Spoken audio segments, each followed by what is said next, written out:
अस्सलाम वालेकुम, welcome to my channel. क्या हाल है आप सबका। तो आज का व्लॉग छोटे छोटे से क्लिप्स लिए हैं मैंने अम्मी के घर, जो मेरी रूटीन आजकल है। तो ये मैं, मेरी अम्मी और ये जो ब्लैक शॉल में मेरी नानी अम्मी है। माशाल्लाह मेरी नानी अम्मी बहुत एक्टिव हैं और इस एज में भी अपने सारे काम खुद से कर लेती हैं। तो हम लोग ना पार्क जा रहे थे। हम नानी अम्मी को ना आदत है ना, गांव की औरतें ज़रा धूप वगैरह में बैठती हैं, वॉक बहुत ज़्यादा करती हैं। तो यहाँ पे अंदर रह रह के वो तंग आ गई थी ना, बैठ बैठ के 3-4 दिन हो गए थे। तो कहते हैं मैंने बाहर जाना है थोड़ी आउटिंग के लिए। तो अम्मी ने इनको हम लोग तीनों आ गए पार्क में। यहाँ पे फिर धूप पे बैठे, नानी अम्मी भी बहुत खुश हुई, मतलब उनकी ज़रा आउटिंग हो गई। और फिर गपशप लगाई हमने, थोड़ी देर धूप पे बैठे रहे। फिर हम लोग घर वापस चले गए। वापस आए तो यहाँ पे फ़ातिमा लोग खेल रहे थे। ये फ़ातिमा है, एमन और उनकी फ्रेंड है, ये लोग यहाँ पे। अम्मी लोगों के घर आके ना मैं तो बिल्कुल रिलैक्स हो गई हूँ। सुबह जब उठो तो अम्मी नाश्ता बना के दे देती हैं और अम्मी के हाथ के पराठे इतने कोई टेस्टी होते हैं, गर्मा गर्म। जैसे ही मैं उठी हूँ ना फ़ौरन अम्मी गरम गरम मुझे पराठा चाय बना के देती है। तो अम्मी के घर आके ये वाले जो मज़े हैं ना, वो अपने घर थोड़ी मज़े आते हैं। सुबह उठना पड़ता है, ख़ुद ही नाश्ता बनाओ, और अपने हाथ के नाश्ते का वो मज़ा नहीं होता जो अम्मी के हाथ के नाश्ते का मज़ा होता है। उसके बाद जब मैं उठती हूँ तो सारा काम हुआ होता है, क्लीनिंग वगैरह सब कुछ हो चुकी होती है। मैं बस अम्मी की खाना बनाने में हेल्प कर देती हूँ या किचन में थोड़ी बहुत हेल्प कर देती हूँ। बाकी गेस्ट वगैरह आए हुए हैं तो उनके लिए कुछ कुकिंग वगैरह करनी हो तो इस तरह से ना, मतलब इतना बिज़ी यहाँ पे अभी इस दफ़ा मैं आई हूँ तो बहुत बिज़ी टाइम चल रहा है, क्योंकि गेस्ट आए हुए हैं ना। तो वो मेरी फूफो हैं, वो बीमार है, तो उनके लिए अलहदा फिर खाना बनाना पड़ता है साथ, और बाकियों के लिए अलहदा। तो इसमें मैं अम्मी की हेल्प कर देती हूँ। बाकी वही सारा दिन बैठना, गपशप लगानी, घर के काम, इस तरह से इतने जल्दी टाइम गुजर जाता है पता भी नहीं चलता। और मेरे बच्चे भी यहाँ पे बड़ा एंजॉय कर रहे हैं ना। तो बाहर एमन और फ़ातिमा की टक्कर हो गई थी, तो एमन गिर गई, वो रोने लगी। फिर उसको मैं अंदर ले आई। मैंने कहा चलो आप यहाँ पे बैठ के कार्टून देखो। तो इसको मैंने आउटबोर्ड्स लगा दिए, इसके फेवरेट कार्टून्स हैं आउटबोर्ड्स, ये आराम से बैठ के देखती रहती है यहाँ पे। तो ये चुप करके बैठ गई थी। फिर मैं किचन में चली गई। तो ये अभी बनाना था, डिनर का टाइम था, डिनर बनाने के लिए फिर मैं किचन में चली गई। तो आज डिनर में बन रहा था चिकन का सालन। तो इतने में ना मेरे मामू दूसरे वाले जो है, जो उधर हमारी कॉलोनी में रहते हैं, उनकी कॉल आ गई कि वो लोग आ रहे हैं फुफ्फो का पता करने के लिए ना।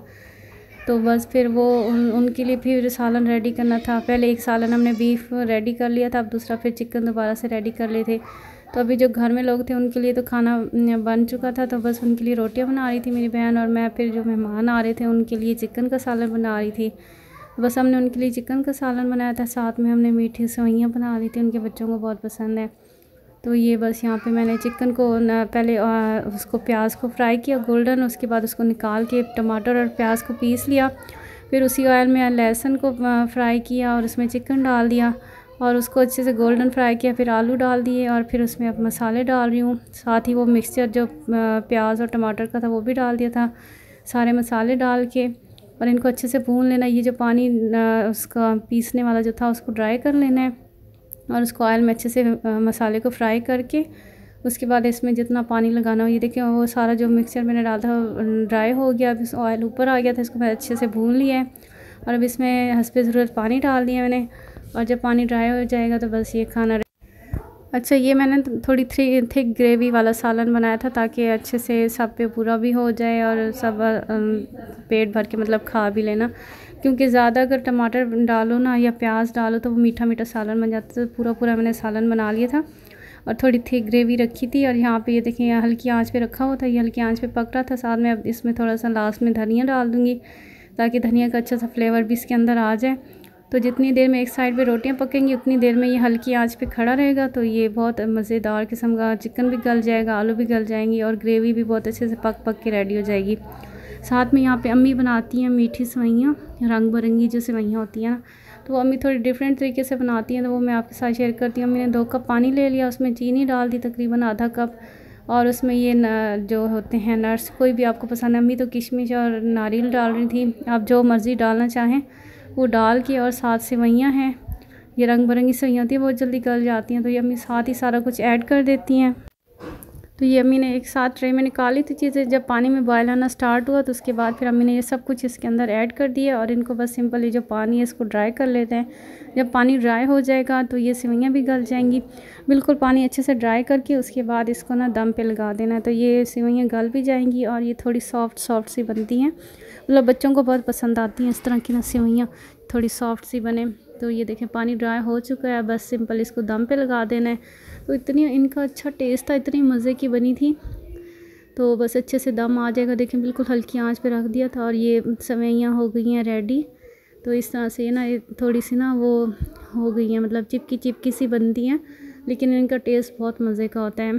तो मैंने कहा अम्मी ये चिपकी चिपकी क्यों बनी है? तो मैं कहती हैं ऐसी ना होती हैं, मतलब इनका यही रेसिपी है, लेकिन ये वाकई जब मैंने टेस्ट किया तो बहुत मज़े की। तो बस अब अम्मी इसको डेकोरेट कर रही हैं। अम्मी ने जो फ्रूट केक मिलता है वो वाला रख दिया, साथ छुआरे वगैरह और बाकी कोई और अगर आप नट्स डालना चाहें तो वो डाल दें। तो बस ये भी रेडी हो गया था। तो बच्चों ने बहुत इंजॉय किया इन सेवइयों को। और उसके बाद ये देखिए ये सालन भी रेडी हो गया था। इसके बाद मैंने इसका चूल्हा वगैरह बंद कर लिया था। तो इस सालन मुकम्मल रेडी हो गया था। साथ फिर रोटियां बनाना स्टार्ट हो गए थे हम लोग, और मेहमान हमारे आ गए थे। जब हमारा सालन रेडी हुआ तो उसके फ़ौरन बाद ही वो लोग आ गए। फिर बस उनको हम खाना देंगे। तो बस यही मेरा आज का सिंपल सा छोटा सा व्लॉग था। आई होप कि आप लोगों को अच्छा लगा होगा। अगर अच्छा लगा हो तो लाइक ज़रूर कर दीजिएगा। तो यहाँ पे बस गेस्ट आए, तो आपको पता हम लेडीज़ का किचन में टाइम गुजरता है। तो मेरी बहन रोटियाँ बना रही थी और मैं साथ उसकी दूसरे कामों में हेल्प करती। Thank you.